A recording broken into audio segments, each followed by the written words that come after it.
Ghost Stories. Stories to shock you. Ghostly tales of suspense and terror.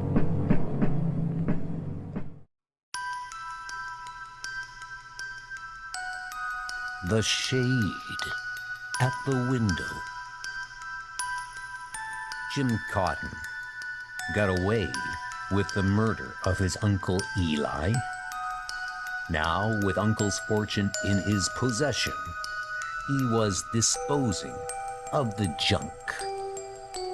He went happily to the hotel suite he had engaged.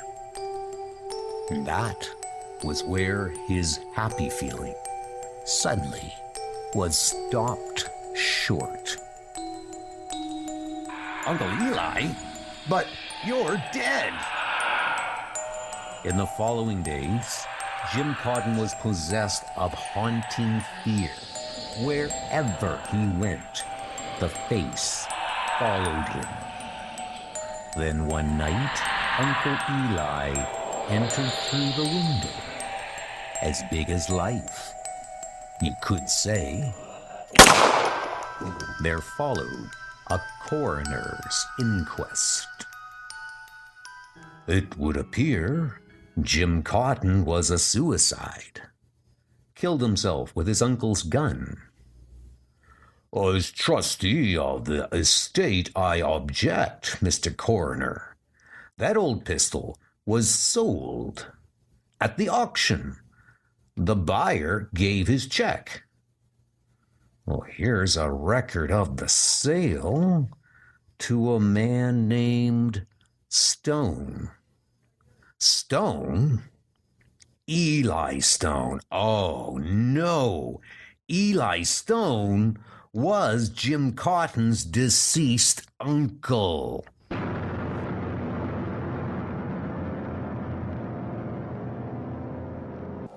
The Monster of Dread End. Long empty of human life, the dark, decaying tenements of Dread End stare silently across at each other, as though still frozen in horror at the memory of the frightful scenes they alone had once been witness to. Time was when Dread End, then known as Hawthorne Place, was a busy, noisy, happy street that echoed to the sound of children's laughter. Then, early one morning, the first one was found. What's that? It was a balled-up thing, like an empty wrapper, thrown carelessly aside, but somehow still recognizable as having once been human. How do you write this one up, my lad? All right, back everybody, back. Hey, my kid sister is missing. Her bed is empty. For days, the police asked questions, but no one had seen or heard anything. A few weeks passed. Then, early one morning, "Get up, Sonny. You'll be late for school." Oh! Outside on the street, another balled-up thing was found. Police! Inch by inch, the best brains of the best police department in the world combed the area. Nothing, Chief. Absolutely nothing. What now, Chief? I don't know. If this were only the work of an ordinary run-of-the-mill maniac. When, a week later, it happened again The panic-stricken inhabitants of Hawthorne Place began to flee, some even leaving their furniture behind. I don't care if we have nowhere to go, as long as we get away from here. Hurry! The few who remained boarded up their windows and double-locked their doors. That ought to do it. But again, the terror struck. The twins are gone. Completely baffled, the authorities could only evacuate the remaining tenants and declare the street out of bounds to all.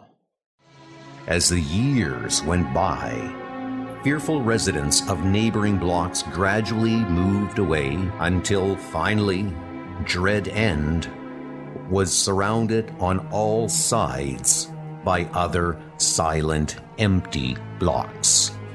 After dark, no one ever dared venture into even the outer fringes of this no man's land, let alone the very center of it, until tonight. Though only 7, when his little sister became the first victim of the Dread End monster, Jimmy White resolved that if the police didn't find her killer, someday he would. As Jimmy grew older, he became more and more obsessed with the idea that the killer still lurked somewhere on that sinister block. Now, at the age of 15, Jimmy feels he is old enough to ferret the monster out.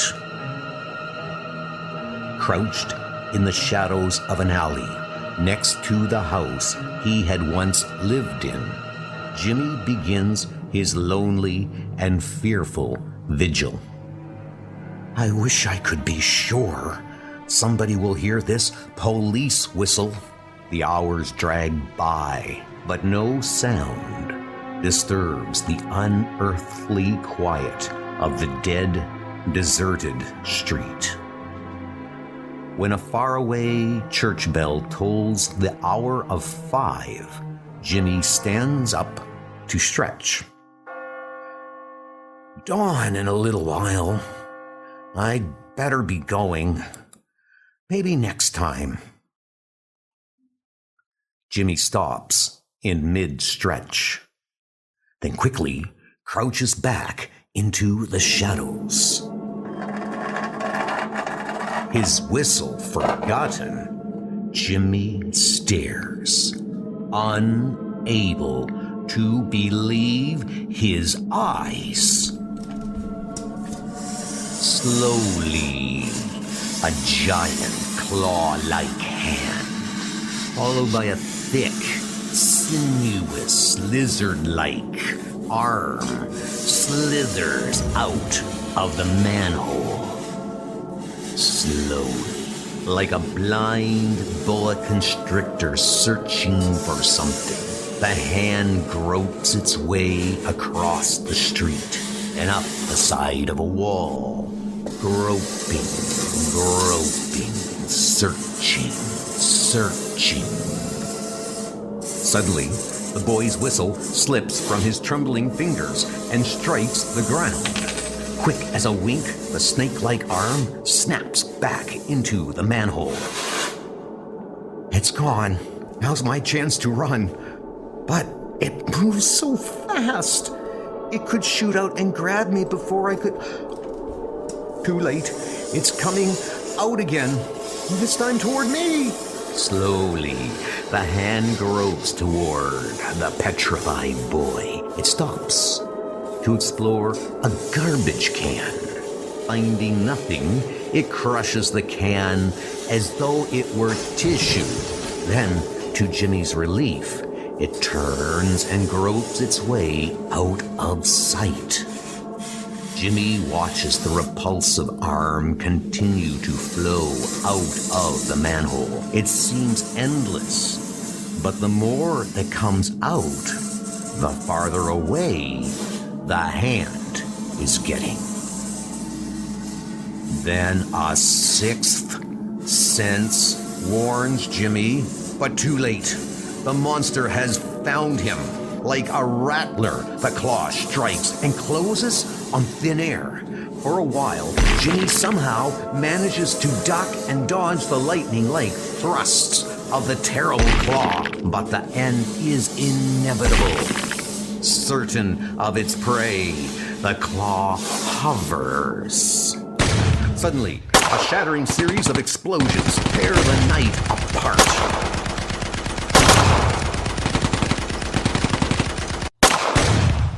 Then, silence again. Jimmy opens his eyes and stares down at the great limp claw. Are you all right, boy?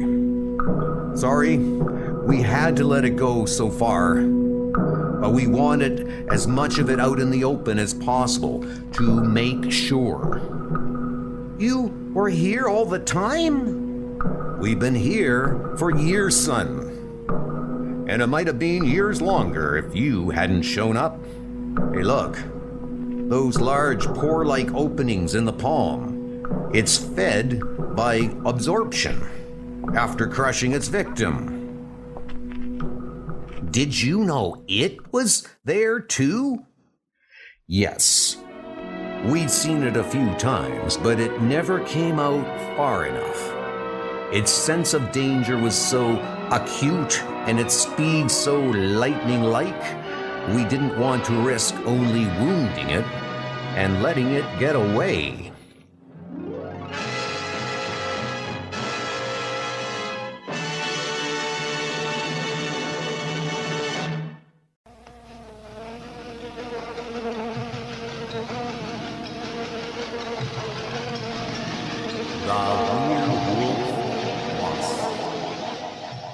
Your latest find, Bobby? What is it?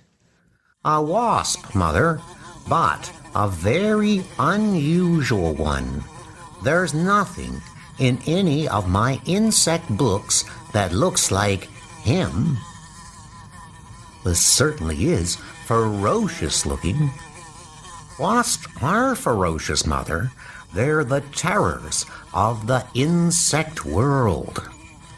I can't wait to show this to Professor Larvae. He'll know what it is. He ought to. One of the world's foremost entomologists.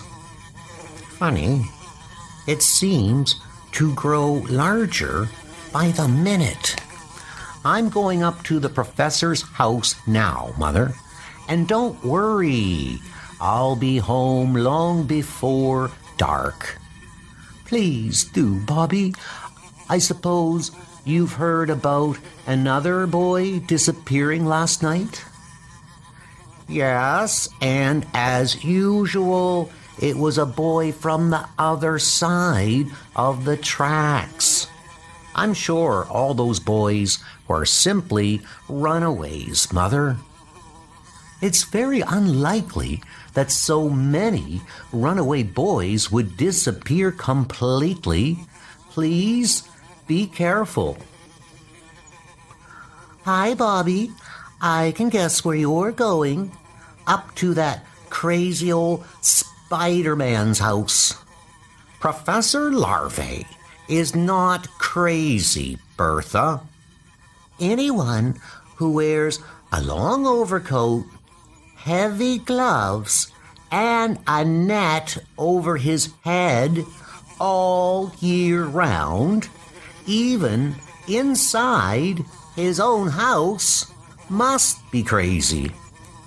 I've told you 1,000 times, Bertha, the professor is very allergic to bee stings. Somebody ought to tell the great insect expert that bees don't come out in the winter. He just doesn't want to take any chances at all, Bertha. It's too bad that people don't know the professor as well as I do. He's the kindest, gentlest, wisest person I've ever known. The professor isn't home. I wonder if I could leave the jar on the porch. No, it might get broken somehow. Maybe the back door is open. If it's open, I'll leave the jar inside, locked. I hate to carry this all the way home again. If I could only hide it around here somewhere. Perfect. I'll just set it down inside. Oh, oh. Why, that sounded like a groan. Oh. Hello? Oh. Maybe the professor is sick. In there. Door isn't locked. Oh. What are all those? It's a human being, a boy. Oh.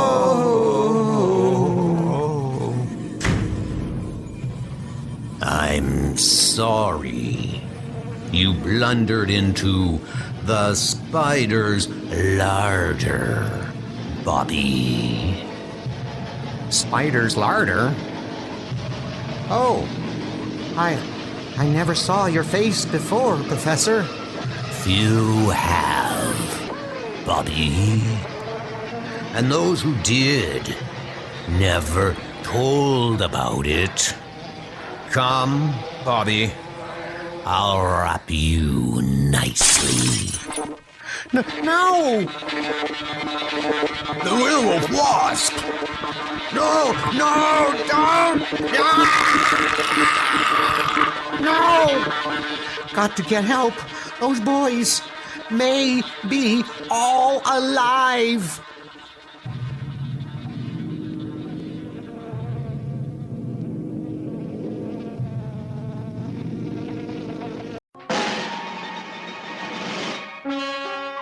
The door. Mother, Daddy. Again, Junie? Look, Daddy, look. It's there. Can't you see it?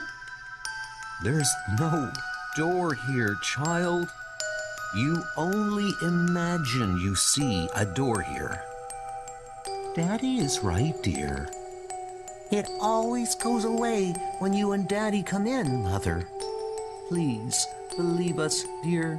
You don't really see a door. It's only in your mind. But it's real. I tell you, real. Once you stop thinking about it, I guarantee you won't see it anymore.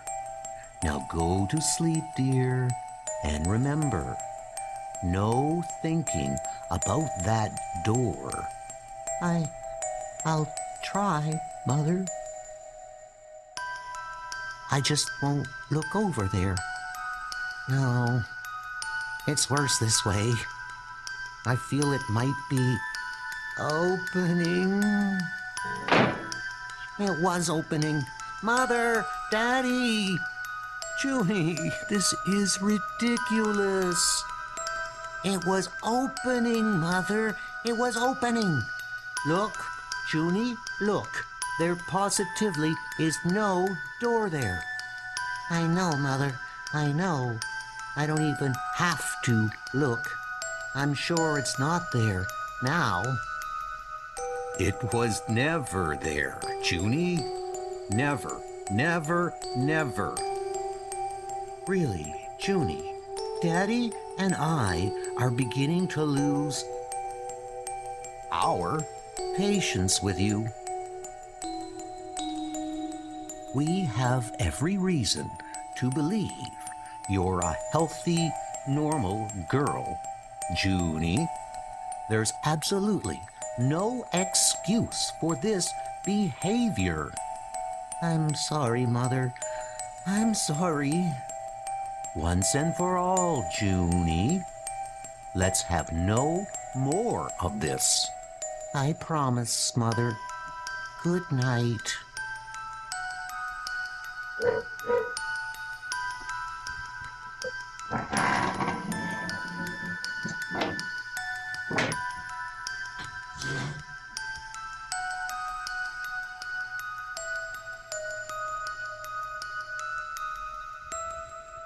It might get a little chilly out here on the porch, but at least I'll feel safe. Late next morning, Where am I? Oh, the porch. Sounds very quiet in there. Too quiet. Oh, I knew it. And I never heard a sound, as usual.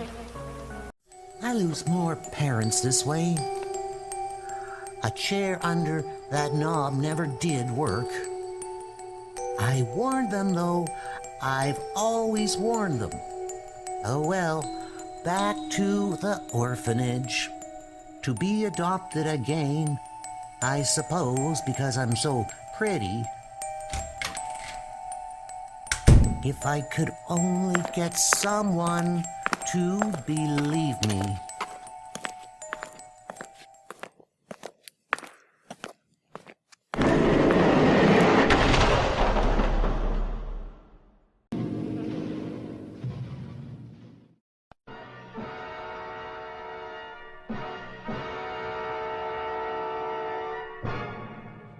the Black Stallion.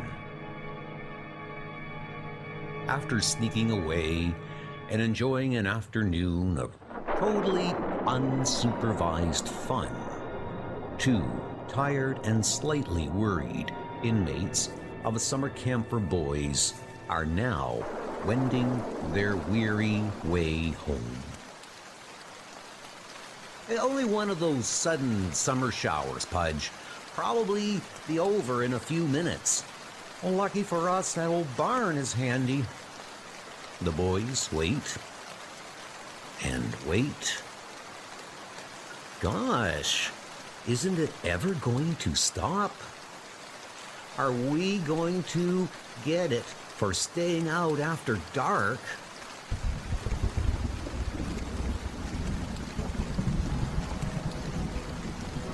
Only thunder and lightning. Hey, look. A horse. A big black horse. Hey, boy, do you want to get hit by lightning? Come here. No, Greg, don't call him. I didn't know you were afraid of horses, Pudge. I never saw one with red eyes before. But probably has a cold in his head. All the more reason why he should come in out of the rain. Come on, boy. Run, Greg. Boy, are you chicken, Pudge? Watch. I'll have him eating out of my hand in no time. Look out, Greg. Hey, no, boy, down. Ah! Stop, stop, stop. Oh, Greg, Greg.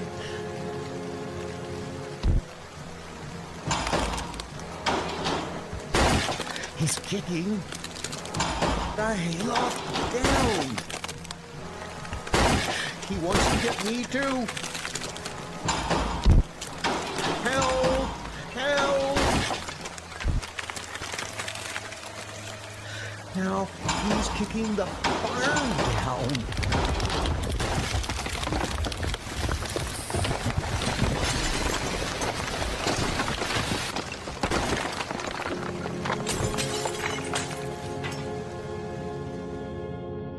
Dazed But miraculously unhurt, the boy lies under the wreckage of the collapsed barn, barely permitting himself to breathe.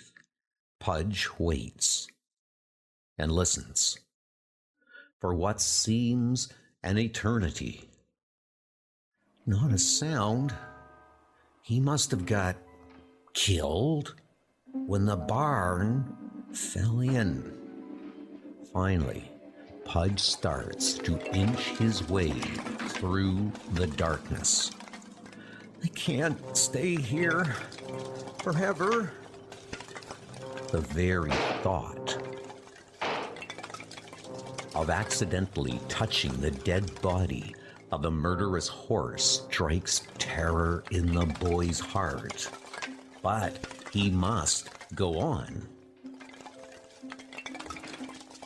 Pudge was beginning to despair of ever finding his way out when he feels rain on his head. I made it! I made it without touching him. Still cautious, Pudge slowly pokes his head out and peers carefully in every direction. The coast is clear. Poor Greg. Poor Greg. I was the lucky one. Halfway across the open field, a nightmare figure looms up.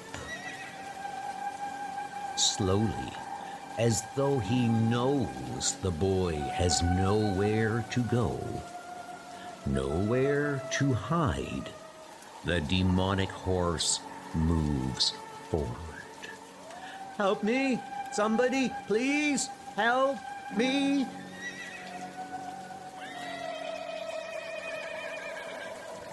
Jump aside, boy! Jump aside!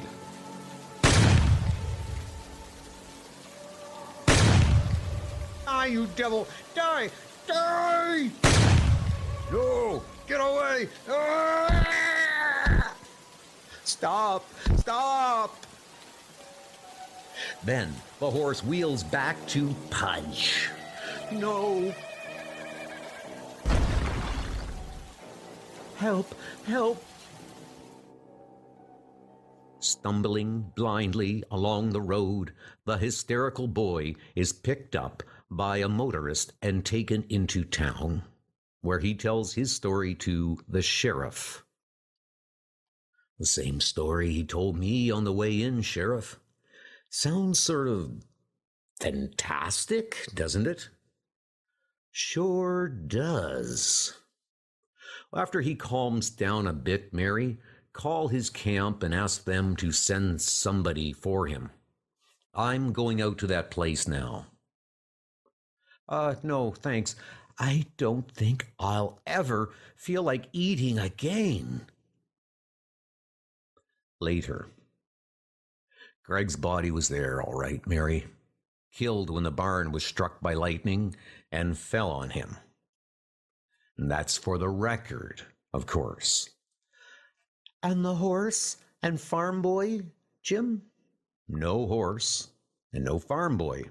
Both dead and buried a long, long while now, Mary. There aren't many left who remember, Jim. Guess I'm not like to forget, though. I was only 8 at the time. Same age as my pal Woody when I went over there to play with him that rainy day.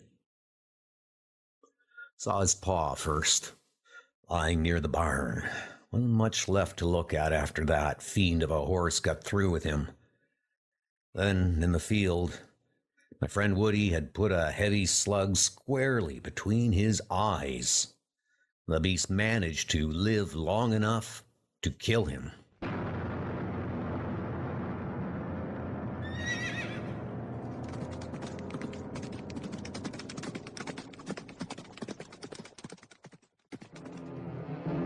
Beyond science.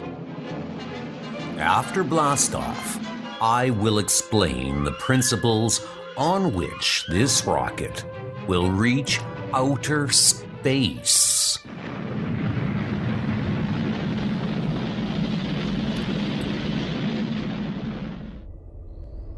As you know, I solved the passing of the Van Allen radiation belt.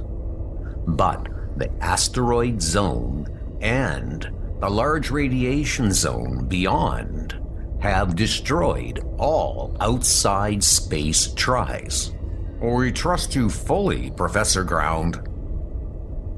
We are now in the asteroid zone. We could be destroyed instantly, were it not for my new method. Come to the pilot's compartment. As you see through the window, we will crash in minutes unless I solve the problem. But don't be afraid. I have the answer. Yes, of course. This is beyond science, gentlemen. Kepler said many centuries ago that space could be conquered through witchcraft. And I agree. I have brought along a witch. So, rest easy, gentlemen.